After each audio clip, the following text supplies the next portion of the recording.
Lovers day రోజు చాలామంది I love you two అని చెప్పుకుంటూ ఉంటారు. కొంతమంది బ్రేకప్ చెప్తూ ఉంటారు. అలా బ్రేకప్ చెప్పారని చెప్పి కేస్ పెట్టుకోవచ్చా అండి?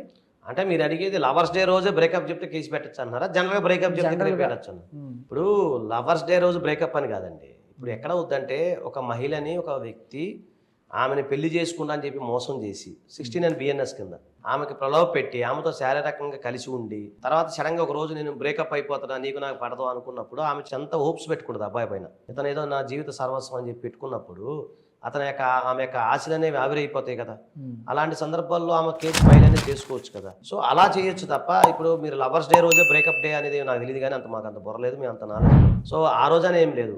అయితే ఇక్కడ ఆశలు పెట్టి ఒక మహిళని గనక ఎవరైనా సరే వాడుకొని పెళ్లి చేసుకుంటానని మోసం చేసి, అతన్ని ఇబ్బంది పెడితే మాత్రం 69 బిఎన్ఎస్ కింద 10 ఇయర్స్ వరకు జైలు శిక్ష పడే అవకాశం ఉంటది. హ్మ్. కాబట్టి మీరు బ్రేకప్ అనేది మ్యూచువల్‌గా అయితే ఓకే గానీ, అమ్మాయికి ఆశలు రేపేసి పాపం ఆమెని ఇబ్బంది పెట్టి వాడుకొని వదిలేస్తే మాత్రం it's leads to criminal case అండి.